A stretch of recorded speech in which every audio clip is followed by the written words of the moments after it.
Welcome back to the channel. In the gilded halls of Renaissance Europe, where power and beauty reigned supreme, a disease emerged that would bring even queens to their knees.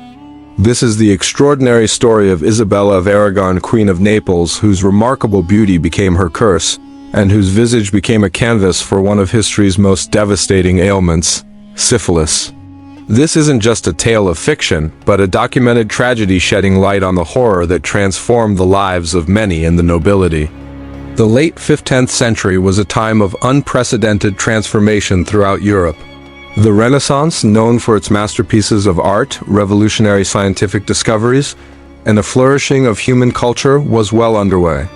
Yet beneath this veneer of enlightenment lay a darkness that spread through the bedchambers of palaces and the marriage beds of royalty, threatening to disrupt the very fabric of society. Into this world was born Isabella of Aragon around 1470. During a period when the Kingdom of Naples stood as one of the most powerful and culturally sophisticated courts in all of Europe, Isabella, the granddaughter of King Ferdinand of Naples, was born into the esteemed House of Aragon, one of the most prestigious royal bloodlines. From her earliest years, she was surrounded by opulence, raised in the splendor of Neapolitan court life. She was educated by the finest tutors, immersed in the arts, and groomed for a life of political alliance. Contemporary accounts describe Isabella as possessing extraordinary beauty, her features compared to those of classical sculptures. Her luminous skin, intelligent and kind eyes, and perfectly proportioned face captivated everyone who beheld her. In a court obsessed with appearances, Isabella was a dazzling gem, embodying the ideals of the Renaissance. However, the Kingdom of Naples in the 1480s was also a place fraught with political intrigue and danger. Italy was fragmented into competing city-states. Each was vying for alliances and dominance. Marriages among the nobility were seldom matters of love. They were strategic alliances meant to consolidate power and stave off war. Isabella's fate was sealed not by her own choices but by the relentless political necessities of her family. She was a valuable commodity, a living chess piece in a high-stakes game of power. In 1486, she was married to Gian Galeazzo Sforza, the Duke of Milan, at the tender age of approximately 16. The marriage was celebrated with all the extravagance befitting two powerful Italian dynasties.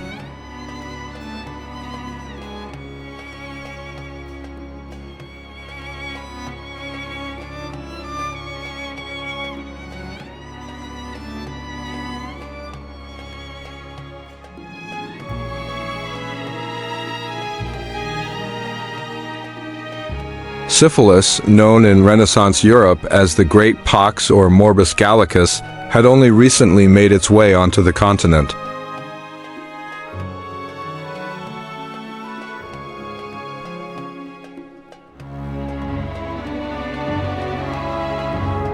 What is certain is that by the mid-1490s, syphilis was spreading through Europe at a terrifying speed, transmitted through sexual contact.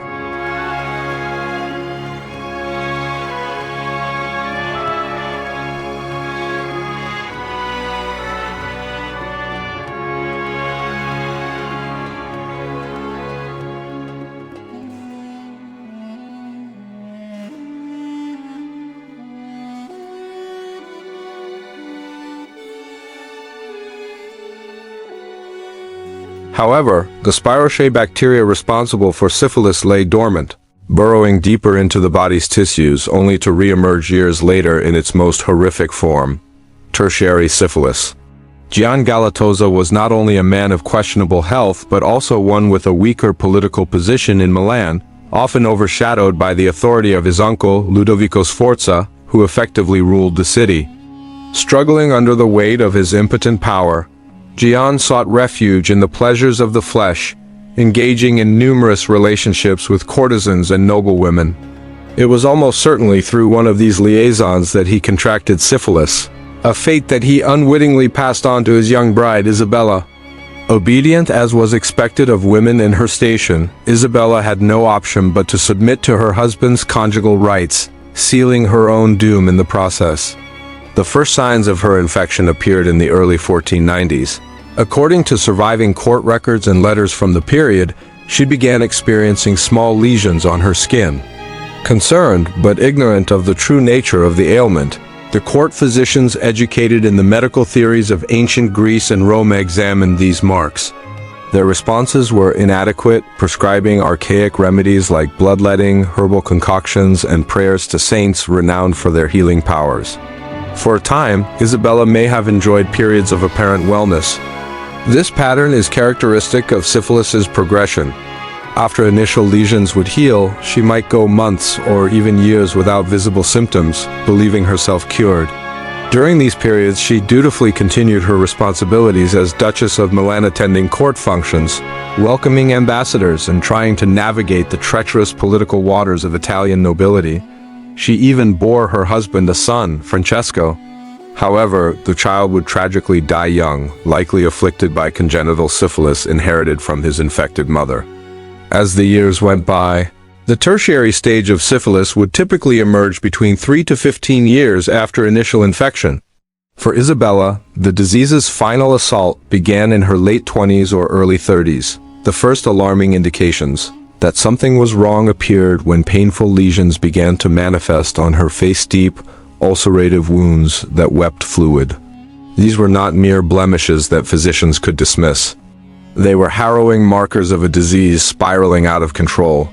The skin surrounding these wounds became necrotic, a grim process in which tissue dies due to loss of blood supply.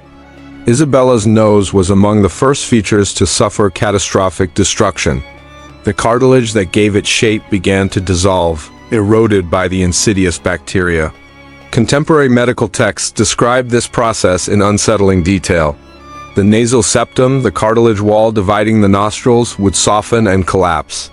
The external nose would cave inward, resulting in the saddle nose deformity that would become emblematic of her condition. For Isabella, this transformation meant a once elegant nose literally collapsing upon itself, leaving a horrifying hollow at the center of her face. As the disease advanced, the pace of destruction accelerated. The soft tissues of Isabella's face, the very flesh that once symbolized her beauty, began to rot away while she was still alive. The infection caused gummas, soft, tumor-like growths that would form and break down, leaving deep craters in her face. These lesions erupted on her cheeks, forehead, and around her eyes. Each new wound provided a gateway for additional infections, with the stench of putrefying flesh becoming her constant companion. The delicate tissue of her mouth and lips was particularly vulnerable to the ravages of syphilis. Isabella's lips began to ulcerate and rot, the flesh disintegrating to reveal the teeth beneath, creating what witnesses described as a death's head grin, a grotesque parody of a smile permanently etched upon her face. This disfigurement left her unable to close her mouth properly, making eating and drinking difficult and embarrassing, as saliva perpetually dripped from the exposed cavity. To make matters worse, syphilis mercilessly advanced through the roof of her mouth, creating a horrifying hole that connected her oral cavity to her nasal passages, a condition known as palatal perforation. This made speech nearly impossible to understand and caused food and liquid to pour from her nose whenever she attempted to eat or drink. The constant flow of infected discharge from her wounds created an overwhelming stench that no amount of perfume could mask. The smell of decay became so pervasive that servants attending her reported that it announced her presence before she entered a room and lingered long after she had left. Isabella resorted to heavy perfumes, aromatic herbs, and incense burned constantly in her chambers in a futile effort to neutralize the odor. The isolation that this created was perhaps the cruelest aspect of her suffering. Courtiers who had once vied for her attention avoided her presence. Friends found excuses not to visit. Even Gian, who was suffering from the disease in a less severe form, began to spend less time with her. The court of Milan, once a proud venue where Isabella held a position of honor, became a prison where she was shunned and whispered about, transformed into an object of horror rather than admiration. But syphilis would not confine its destruction to Isabella's face alone. The tertiary stage is a systemic infection capable of affecting virtually any organ in the body. As the years dragged on, Isabella began experiencing the neurological horrors of neurosyphilis as the spirochaete bacteria invaded her brain and spinal cord. This manifestation of the disease was, if possible, even more horrifying than the physical disfigurement she had already endured. The first signs of neurological involvement surfaced as subtle changes in her personality and behavior. Once known for her gentle disposition and diplomatic ability, Isabella began to exhibit erratic mood swings. She would fly into rages over minor inconveniences, screaming and throwing objects, only to dissolve into sorrowful weeping moments later. These episodes frightened her attendants, pushing her further into isolation.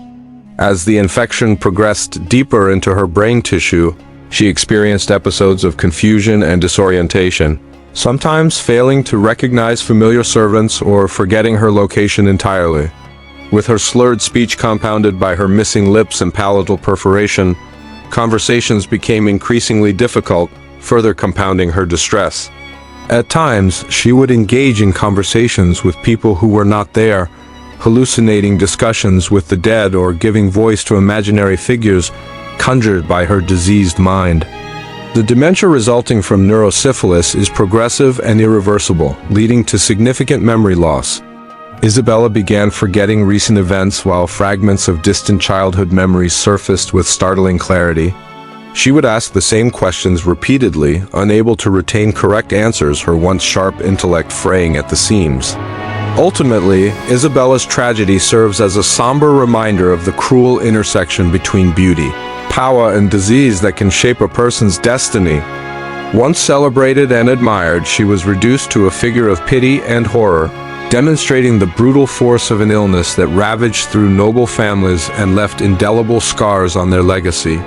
The extraordinary downfall of Isabella of Aragon from a revered queen to a figure of dread encapsulates the harsh realities faced by those afflicted by syphilis, revealing not just the physical torment of the disease, but also the profound psychological suffering that accompanied it. Throughout her life, she had been a woman of remarkable grace, embodying the ideals of her age, yet the unchecked spread of syphilis would ultimately mar that beauty and reshape her identity into one defined by loss, isolation, and debilitating illness. This tragedy reminds us that the past, with all its grandeur, often harbors tales of suffering and despair, and that the pursuit of power and beauty can sometimes lead to horrific consequences. Isabella's story highlights the fragility of life and the arbitrary nature of fate that can transform a celebrated figure into an object of fear and sorrow, echoing through the annals of history as both a cautionary tale and a somber reminder of human vulnerability in the face of disease. As we reflect on Isabella's life, we must acknowledge the resilience of the human spirit, even in the darkest of times. Her story, a powerful testament to the toll of illness on the body and soul, lingers as a poignant reminder of the delicate balance between beauty and decay, power and vulnerability in the intricate tapestry of history.